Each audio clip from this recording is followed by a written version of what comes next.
So like, once again, I'm going to go ahead and wrap it up.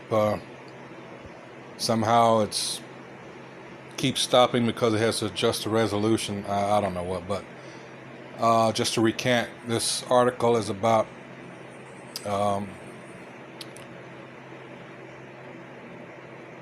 these Edomites once again thinking they're on a level with the Most High. It says the brain implants that could change humanity.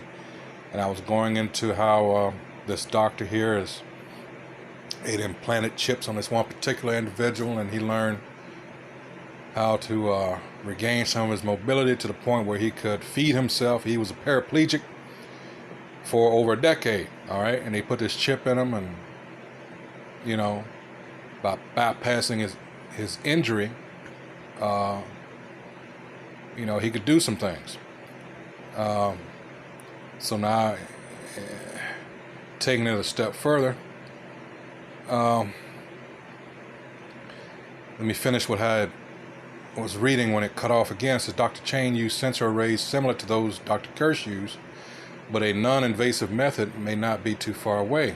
All right, let's see. It says Edward Chang, a neurosurgeon at the University of California, San Francisco, who works on brain-based speech recognition, said that maintaining the ability to communicate can mean the difference between life or death. For some people, if they have a means to continue to communicate, that may be the reason they decide to stay alive. That motivates us a lot in our work. He says in a recent study, Dr. Chang and his colleagues predicted with up to 97% accuracy the best rate yet achieved, they say, what words a volunteer had said from about 250 words used in a predetermined set of 50 sentences.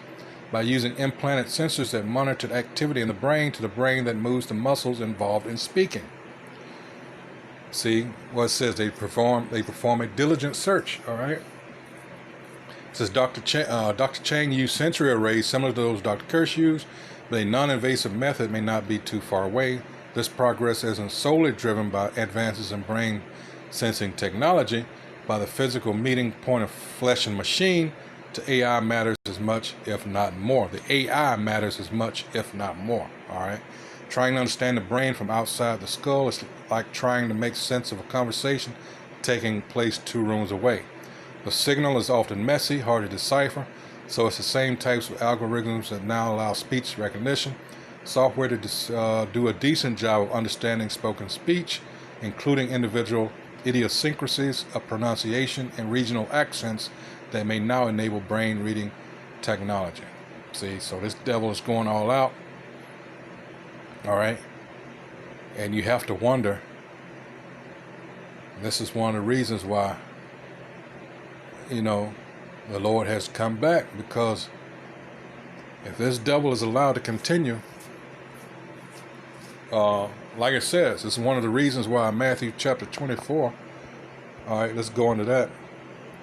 Once this reloads, and I'm going to cut it out because it's getting to the time where it usually cuts off. This is Matthew chapter 24. It's going down to 22. It says, and except those days should be shortened, there should no flesh be saved, but for the elect's sake, those days should be shortened. It's got to, when you consider stuff like this. All right. It's just like a free-for-all, you know. The more wicked you are, and the more wickedness that you do, you know, we got to get up out of here. You can't want to stay having any sort of sense or any sort of decency. You can't want to stay in this place. All right. So I'm going to cut it short there. I went over. That's why actually it benefited me, because I got to do it in segments. All right. So with that, I hope whoever views this is edified, of course. So with that, once again, Kol Halal Yahweh, Ba'Hashem Yahushua, Ba'Hashem Kodesh. And of course, double honors once again to the apostles of the Great Millstone, who through the Spirit has told all of us his truth. All right. Salutations to the Akim out there on the highways and byways, pushing his truth, all honesty and sincerity. I'll try to wake up the remaining, hopefully elect. So with that, Shalom.